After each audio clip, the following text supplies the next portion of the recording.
암송 말씀 조금 긴데 그래도 열심히 외우셨죠?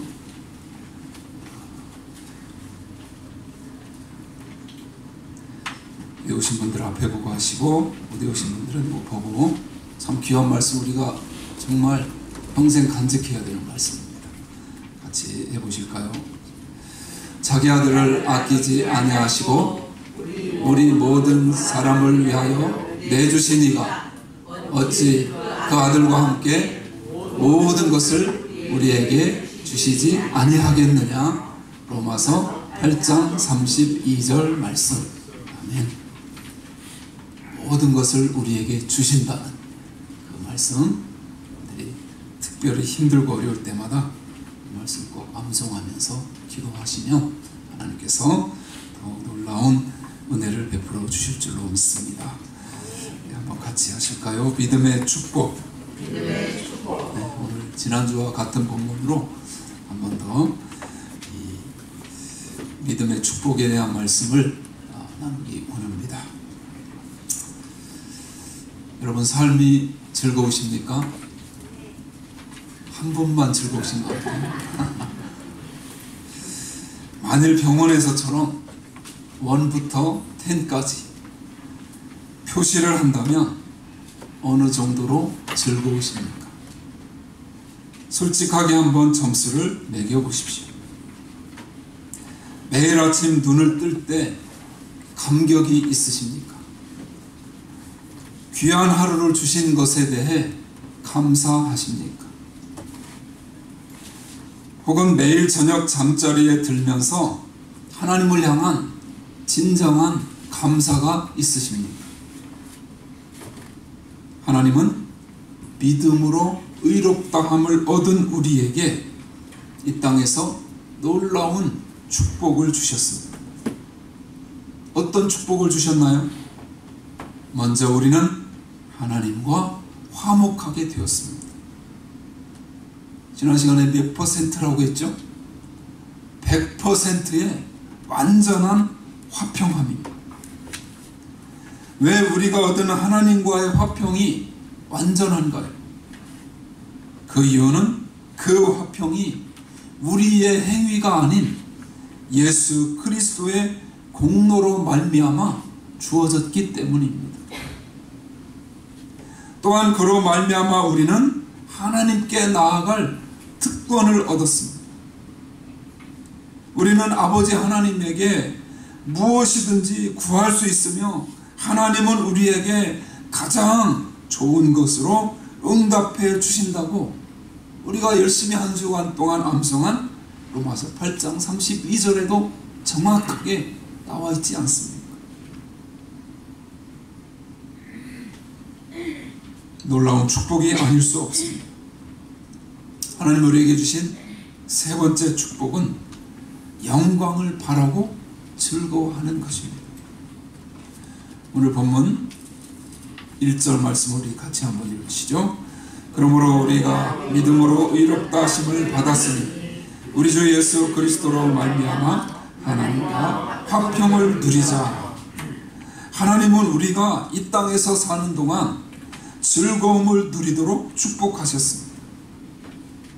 그렇다면 하나님이 허락하신 이 즐거움을 우리가 어떻게 누릴 수 있을까?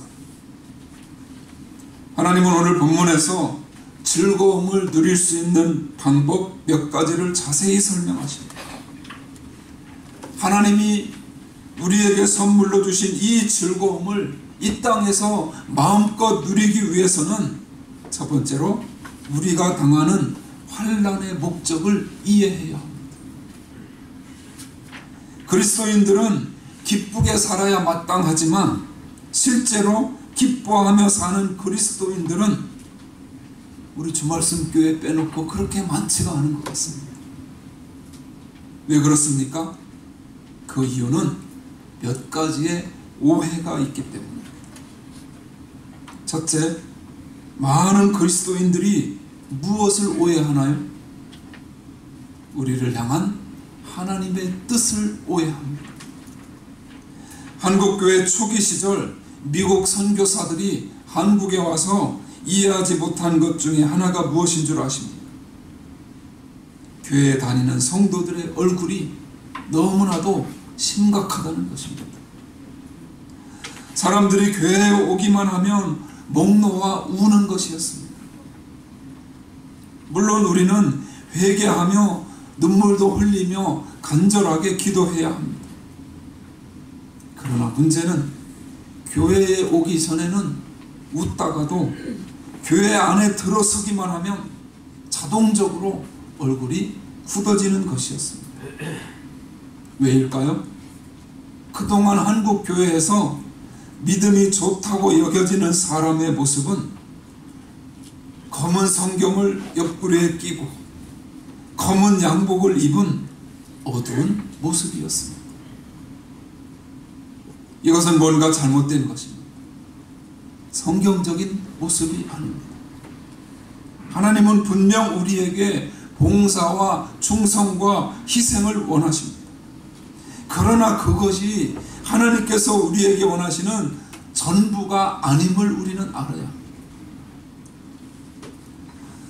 저는 저의 자녀들이 최선을 다해서 자신이 맡은 일에 충성하기를 원합니다.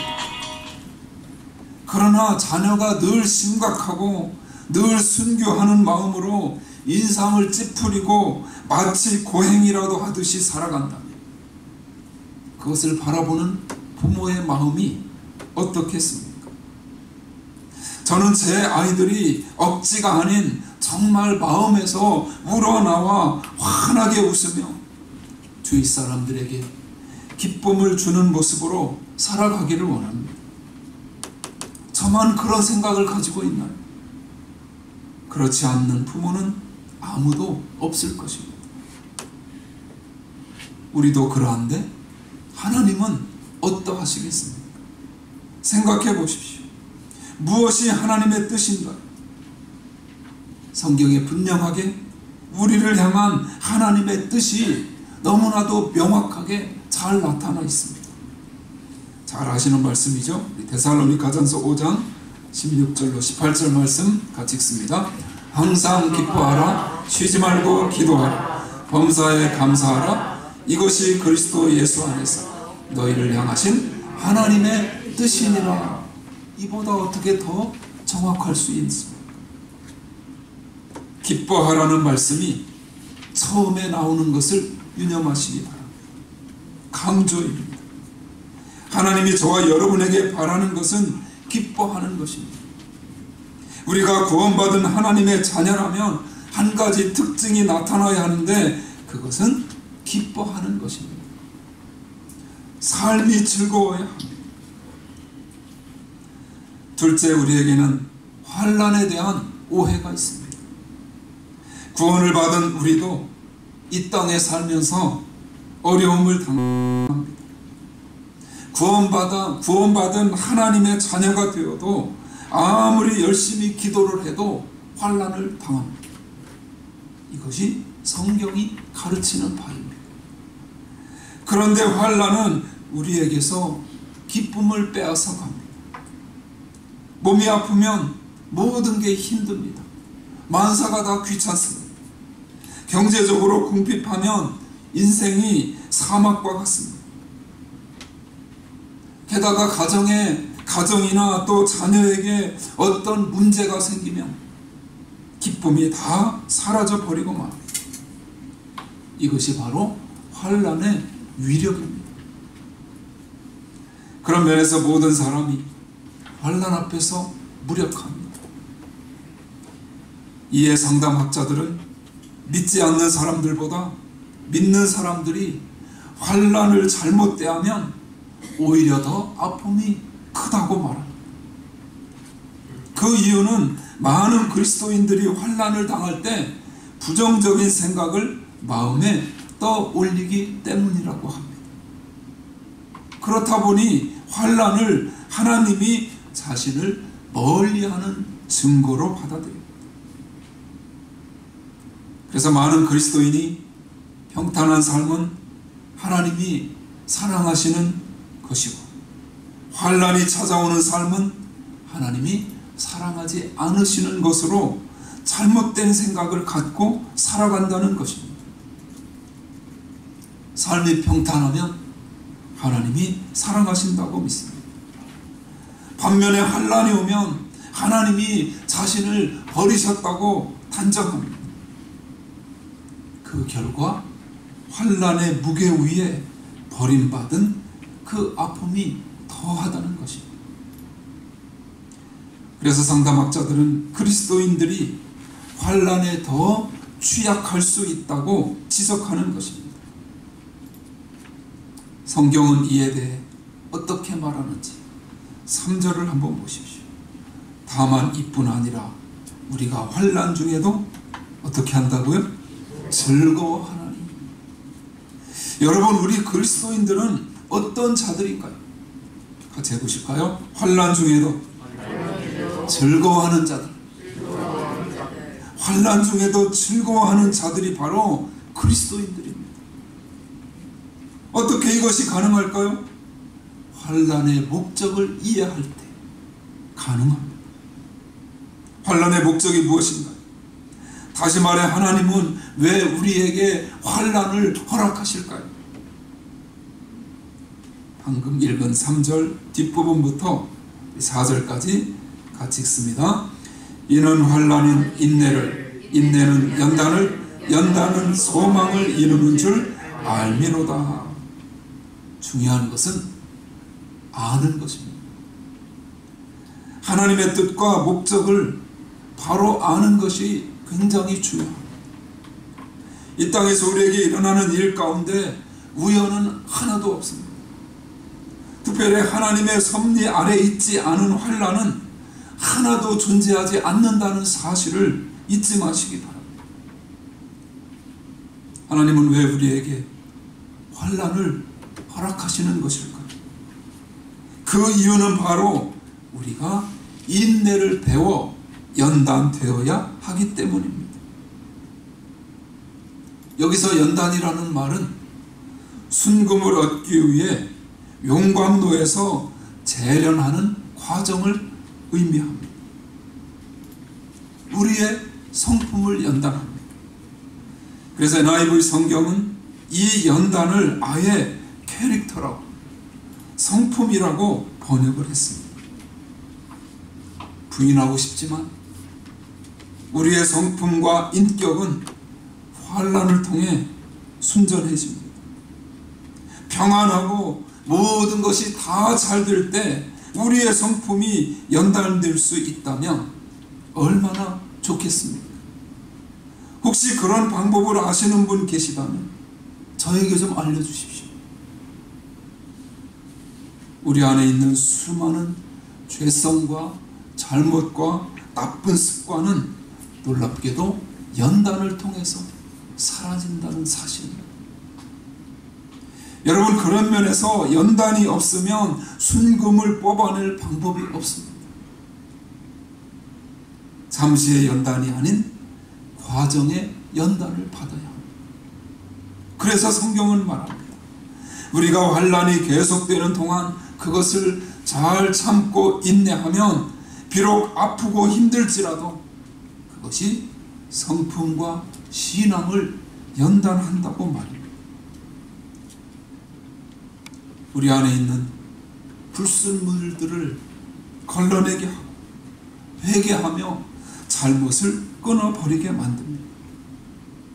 이것이 하나님이 우리에게 환난을 허락하시는 이유입니다. 그래서 욥은 자신의 체험을 통해 이렇게 간증합니다. 욥기 23장 10절, 이번 주 우리가 암송해야 할 참 중요한 말씀인데요. 같이 읽습니다. 그러나 내가 가는 길을 그가 아시나니 그가 나를 단련하신 후에는 내가 순금같이 되어 나오리라. 그러므로 여러분, 단련이 곧 연단임을 믿으시기 바랍니다. 같이 한번 하실까요? 단련이 곧 연단이다. 하나님은 여러분을 순금으로, 예전 성경 표현이 저는 더 좋은 것 같아요, 정금으로 만들기를 원하십니다. 그래서 우리가 이 땅을 사는 동안 하나님이 주신 즐거움의 축복을 진정으로 누리기 원한다면 환난의 목적을 분명히 이해해야 합니다. 하나님은 우리를 순금으로 정금으로 만들기 위해 환난을 허락하심을 믿으시기 바랍니다. 두 번째로 우리가 즐거움을 누리기 위해서는 우리가 가진 소망을 이해해야 합니다. 이 땅에서 당하는 환난의 목적을 이해하고 나면 우리는 환난 중에도 기뻐할 수 있습니다. 왜냐하면 하나님이 그 환난을 통해 우리를 빚으심을 알기 때문입니다. 그렇다고 우리가 당하는 모든 환난의 열매가 지금 이 땅에서 나타나는 것은 아닙니다. 우리는 이 점을 명확하게 알아야 합니다. 여러분, 우리의 삶의 종착지는 이 땅이 아닙니다. 우리의 삶의 결론은 이 땅에서 내려지지 않습니다. 우리의 삶은 저 영원에 이어져 있기 때문입니다. 그러므로 우리는 눈에 보이는 현상만으로 삶을 평가해서는 안 됩니다. 우리가 이 땅에 보이는 현상으로 삶을 평가하고 보이는 현상으로 결론을 내리기 시작하면 우리의 삶은 비참해집니다. 열심히 신앙생활 하는데, 나름대로 착하게 열심히 사는데 왜 암에 걸리지? 열심히 기도하는데 왜 이렇게 가난하지? 그렇게 생각하면서 믿음을 가지고도 아무 기쁨 없이 살게 되는 것입니다. 그래서 바울은 고린도전서 15장 19절에서 이렇게 말합니다. 같이 읽습니다. 만일 그리스도 안에서 우리가 바라는 것이 다만 이 세상의 삶뿐이면 모든 사람 가운데 우리가 더욱 불쌍한 자이리라. 무슨 말씀인가요? 만일 우리가 믿음으로 의롭게 되고서도 여전히 이 땅에서 모든 결론을 내리려고 한다면 이 땅에서 우리의 삶은 믿지 않는 사람들보다도 비참해지리라는 그런 말씀 아닌가요? 왜냐하면 믿지 않는 사람들은 이 세상이 전부이기 때문에 이 세상의 것을 얻기 위해 수단과 방법을 가리지 않습니다. 그러나 우리는 그럴 수 없습니다. 함께 죄를 지을 수는 없는 것입니다. 믿지 않는 사람들은 세상이 주는 쾌락과 즐거움을 마음껏 누립니다. 그래서 성령 받아 환해진 얼굴보다 사기를 친 얼굴이 더 환합니다. 그러나 문제는 그것이 얼마 가지를 못한다는 사실입니다. 그렇다면 여러분, 우리가 어떻게 이 땅에서 하나님이 주시는 즐거움을 누리며 살 수 있을까요? 성경은 우리가 올바른 것을 소망해야 한다고 말하고 있습니다. 그래야 영광 가운데서 즐거워할 수 있기 때문입니다. 고린도후서 4장 18절 같이 읽습니다. 우리가 주목하는 것은 보이는 것이 아니요 보이지 않는 것이니 보이는 것은 잠깐이요 보이지 않는 것은 영원함이라. 이어서 고린도후서 5장 1절도 같이 읽습니다. 만일 땅에 있는 우리의 장막집이 무너지면 하나님께서 지으신 집 곧 손으로 지은 것이 아니요 하늘에 있는 영원한 집이 우리에게 있는 줄 아느니라. 여기에 대조되는 중요한 두 단어가 등장합니다. 장막과 집입니다. 여러분, 텐트 생활을 해보셨나요? 텐트에는 화장실도 없고 TV도 없습니다. 누군가 야외에서 텐트를 치고서 그러한 것이 없다고 불평을 하면 얼마나 어리석은 일인가요? 그런 사람은 없습니다. 텐트에 사는 사람은 그러한 것들을 기대하지 않습니다. 그래서 그들은 불평하지 않습니다. 왜냐하면 텐트 생활이 잠시뿐이라는 것을 알고 있기 때문입니다. 그들에게는 돌아갈 집이 있습니다. 여기에서 집은 우리의 몸을 말하는 것이죠. 이 땅에서 우리의 몸은 병들고 늙습니다. 환난을 당하고 죄에 오염됩니다. 그러나 중요한 것은 이 장막, 텐트의 삶이 결코 종착역이 아니라는 사실입니다. 여러분, 우리에게는 영원한 집이 있습니다. 그 집에 살면 병들지도 않고 늙지도 않으며 죄의 공격을 받지도 않습니다. 우리는 예수님이 부활하신 바로 그 영광스러운 몸으로 영원토록 하나님과 함께 왕 노릇하며 살게 될 줄로 믿습니다. 목회 현장에서 가장 힘든 일 중 하나는 성도가 병들고 환난을 당하는 것입니다.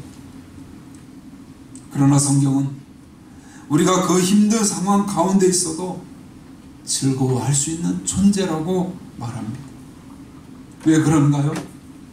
우리에게 보이는 것이 전부가 아니고 보이는 것이 결론이 아니기 때문입니다. 그것은 지극히 작은 일부에 불과합니다. 우리에게는 놀라운 영광의 미래가 있습니다. 그래서 하나님은 본문을 통해 말씀하십니다. 영광을 바라고 즐거워하느니라. 영광을 바라고 즐거워하느니라. 그런 면에서 여러분, 하나님이 주신 기쁨을 누리기 원하십니까? 그렇다면 하나님이 주신 그 소망, 우리의 종착지를 분명하게 이해하시기 바랍니다.